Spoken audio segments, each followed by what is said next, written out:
제가 박정희라는 인물에 관심을 갖고 처음에는 매우 비판적으로 그리고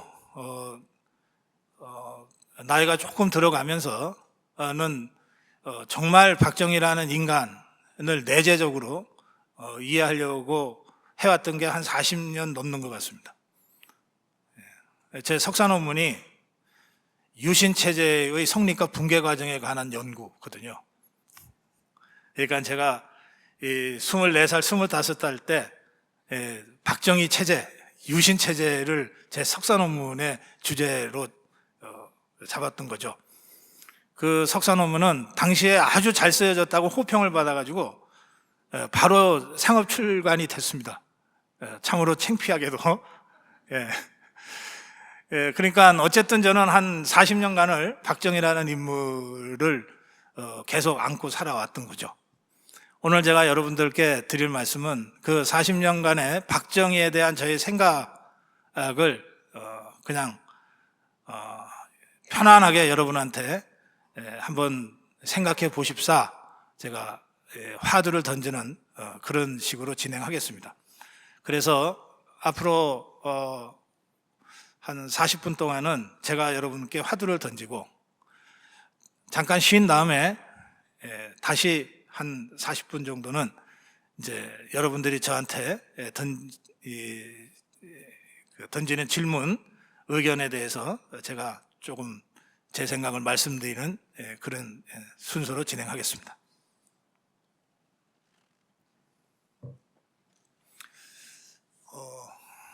어느 인간이나 그렇듯이 역사적 인물에 대해서는 굉장히 다양한 측면의 주장과 논란이 있을 수밖에 없어요. 역사가 그렇게 간단한 게 아니기 때문에 그렇습니다.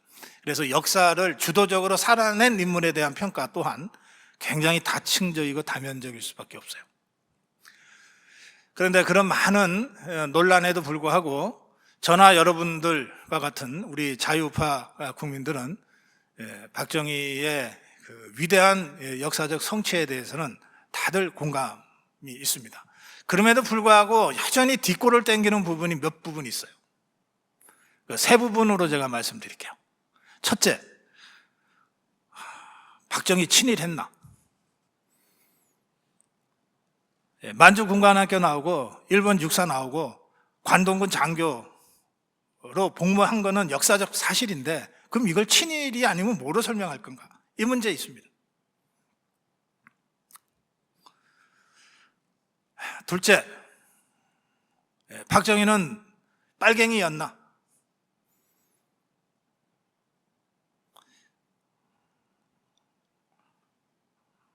이 문제도 우리가 피해갈 수 없는 문제입니다.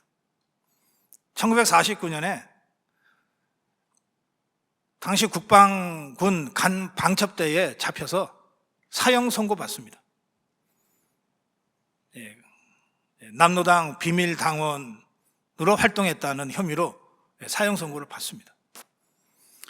당시 박정희와 함께 만주군관학교를 지내고 또 국방경비대 참군 작업을 했던 선배 동료들이 박정희의 뛰어난 군 지휘관으로서의 역량을 높이 평가해서 구명운동을 벌였어요. 그래서 간신히 살아났어요. 그러면 과연 박정희는 빨갱이였나 아니었나?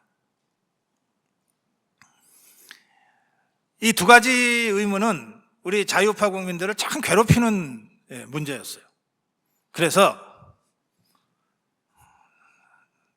솔직하게 얘기하면 이 두 가지 문제를 피해왔어요.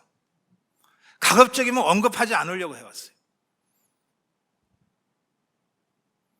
저는 이제 그럴 때는 지났다고 생각합니다. 또 그럴 필요도 없다고 생각합니다. 그 다음에 이제 세 번째 따라오는 문제는 왜 그런데 박정희는 이승만을 하와이에서 죽게 내버렸나? 이겁니다. 이건 지난달 이승만 특강할 때도 나왔던 문제입니다. 도대체 박정희는 왜 이승만을 부정하려고 했던가? 우리 자유우파 국민 입장에서는 건국 대통령 이승만과 그것을 계승한 근대화 대통령 박정희, 이렇게 해서 딱 연결이 돼야 되는데, 근데 역사적 팩트는 이 박정희가 이승만이 귀국하는 것을 거부한 것으로 확인이 되고 있단 말이에요. 그럼 이걸 도대체 어떻게 해석해야 되냐?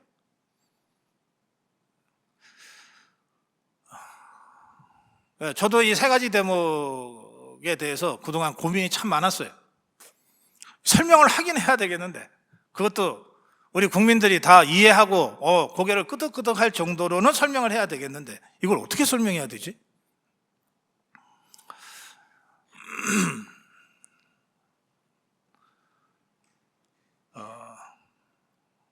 제가 조금 전에 우리 목사님 예배 시간하고 제 특강 시간 중간에 잠깐 쉬는 시간에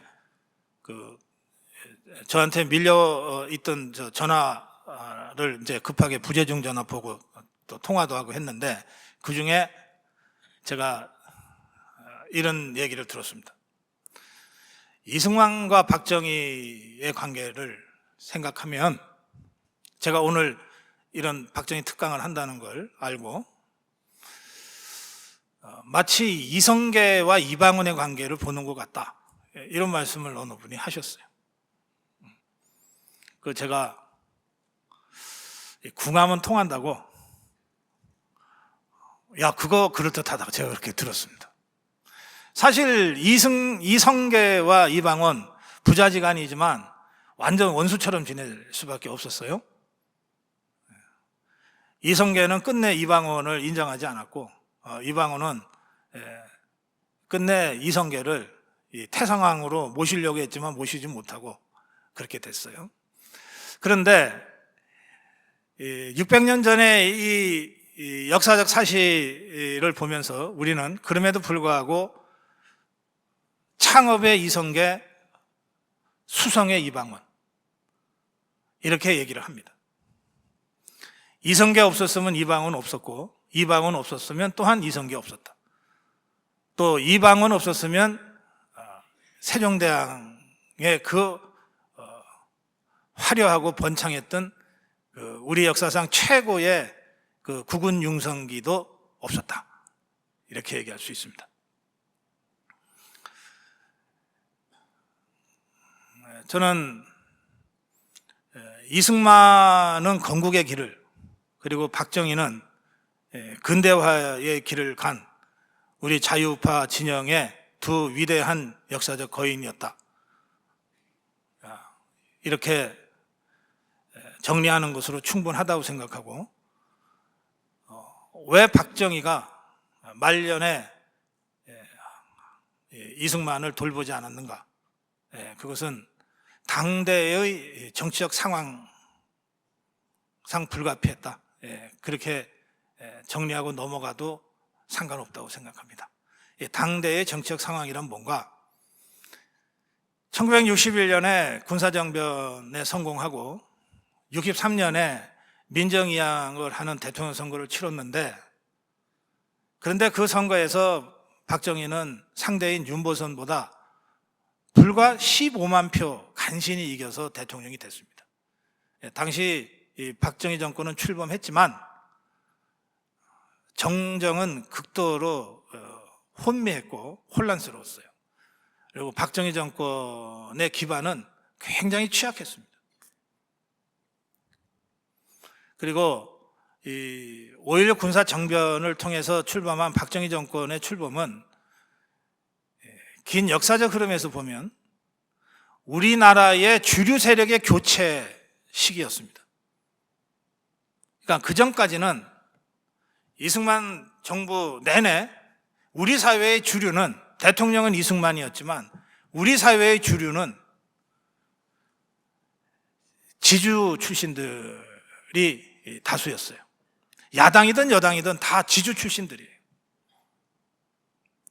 아직 근대화된 무슨 삼성, 현대 같은 기업도 나타나기 전이고, 그리고 무슨 이 지식인 계급들이 뭐 발언권이 컸던 시기도 아닙니다. 그러니까 이승만 정권 내내 우리 사회의 주류는 야당을 봐도 여당을 봐도 이승만 대통령과 가까운 사람을 봐도 다 지주들이에요. 그런데 5.16 군사정변으로 출범한 박정희 정권의 주요 인사들을 보면 지주들이 거의 없습니다. 이른바 테크노크렛이라고 불리어지는 이 관료들이 정권의 중심에 서게 됩니다. 그리고 여당인 민주공화당도 그런 사람들로 구성이 됩니다. 그리고 새로이 미국에서 공부를 하고 들어온 신진 지식인들이 대거 결합이 돼요. 그래서 이 박정희 정권은 우리 사회의 주류 세력을 완전히 교체해버린 그런 사회 변화가 이루어지는 시기인데, 그 주류 사회의 변화라고 하는 게 쉽지가 않습니다. 왜냐하면 수십 년, 수백 년, 조선시대부터 시작하면 수백 년 우리나라를, 우리 사회를 지배해왔던 지주계급들이 물러가고 그 빈 자리를 새로운 기술 관료들과 지식인들이 차지하는 그 대격변, 대사회 변혁의 시기이기 때문에 그들의 그 저항이 간단치가 않았던 거예요. 이를테면 박정희 정권 때 박정희 대통령과의 첫 번째 선거, 63년 선거 때 야당으로 나서서 박정희를 궁지에 몰았던 윤보선, 지주 집안 아닙니까? 일찌감치 그 집안의 배경으로 외국 유학 갔다 오고, 그리고 박정희를 뭐라고 공격했나? 빨갱이라고 공격했어요. 윤보선의 당시 선거 전략의 핵심은 박정희는 빨갱이야 였습니다. 그런 정치 지형 속에서 생각을 해보면 63년에 출범한 박정희 정권은 매우 기반이 취약했다. 그리고 정권의 중심 세력이 채 자리 잡기 못한 시기였다. 그러한 시기에 이승만 대통령의 귀국을 허용하는 순간 야당이 이승만을 몰아내고 일시적으로 한 몇 달이라도 정권을 잡았다가 지금 이 박정희 정권에게 정권을 내놓은 상태에서는 안 그래도 취약한 정권에 이승만이라는 리스크까지 박정희 정권이 안고 갈 수밖에 없는 상황이 되니까 그것을 현실적으로 감당하기가 쉽지 않았을 것이다. 저는 그렇게 생각합니다. 그래서 이 문제와 관련해서는 당시 1963년의 선거, 그 이후에 이루어진 일련의 박정희 대통령 1차 재임 기간, 그 기간 동안의 그 불안한 정정과 정권 기반의 취약함, 이런 것들을 종합적으로 고려하면 박정희가 이승만을 미워하거나 싫어하거나 시기 질투해서가 아니라 정권 차원에서는 이승만이라는 리스크를 떠안기가 아마 거의 불가능했을 것이다. 그렇게 저는 생각합니다. 그래서 이 문제는 논쟁으로까지 가져갈 문제는 아닌 것 같다. 우리가 당시 정황을 정확하게 이해만 한다면 그렇다, 이렇게 말씀드립니다. 그런데 앞에 두 가지 문제는 좀 더 심각하죠.